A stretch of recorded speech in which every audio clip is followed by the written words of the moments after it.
as North Korea's nuclear weapons program and provocative missile tests draw the world's attention. One crucial reality about the totalitarian regime has been left largely unnoticed. As bleak as life is for most who live in North Korea, it is often far worse for those who flee, most of whom are forced to suffer horrific human rights abuses away from the world's scrutiny. Since China shares a border with North Korea, it has become the first destination for desperate North Koreans who risk their lives to escape. An unofficial figure estimates that there are between 50,000 and 200,000 North Koreans living in China. The Chinese government denies most of them refugee status, instead treating them as economic migrants who have illegally crossed the border to seek work. Most have no formal identification or legal status. In addition, Beijing works together with Pyongyang to capture defectors and send them back, making their lives as escapees completely untenable. I have interviewed many North Koreans now settled in the UK.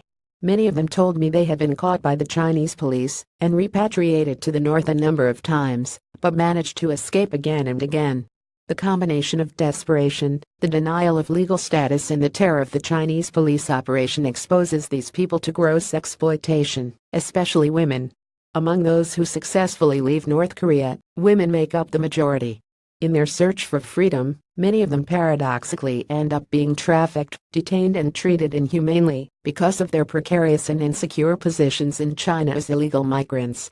Vulnerability exploited, drawn to what they hope is a guarantee of work. Some women who cross the border are instead sold to Chinese or Korean Chinese men in rural areas who cannot find wives due to poverty, undesirable living conditions, disability, and the lopsided gendered demographics created by the now replaced one-child policy. Other women are abducted in public spaces, such as streets and trains, and forced into prostitution. As a survival strategy, a few women or family members volunteer themselves to be sold. Some are lucky enough to find decent and kind men, but they are a vanishingly small minority. Most are locked up, so they cannot escape.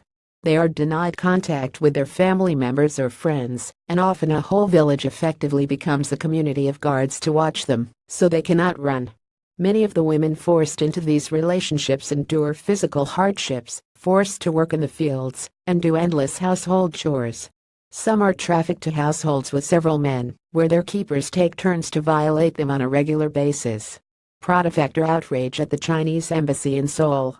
Ipage and Hyeonkan during their captivity, many of them also become pregnant.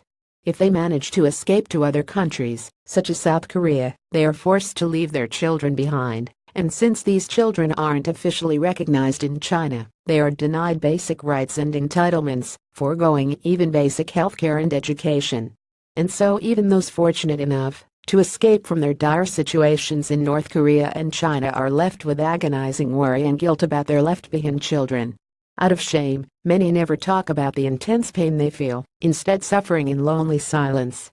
What must be done? A 2014 UN Commission of Inquiry report on the human rights situation in North Korea criticized the Chinese government for its violation of the human rights of North Korean refugees on a number of counts, including its repatriation of North Korean refugees, its failure to protect them from trafficking, and its refusal to recognize the children of North Korean women and Chinese men. However, the Chinese government rejected the Commission's report and refused to change its stance.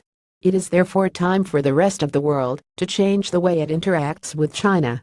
International organizations, governments, and the media must apply even greater pressure on Beijing to change its policy towards North Korean refugees and the children they have in China. It must recognize that they're entitled to refugee status by virtue of the human rights abuses they endure at home. If governments are to act, their citizens and media must pressurize them to make this issue a higher priority. If a global campaign can gather enough momentum and strength, the Chinese government will be forced to listen and reconsider. It may be a significant obstacle, but it is a challenge we can all play our part in. By demanding action, we can all support the fight against the sustained human rights abuse of desperate North Korean defectors and their invisible children. We might not be able to see it, but we know it's happening, and we have a human duty to act.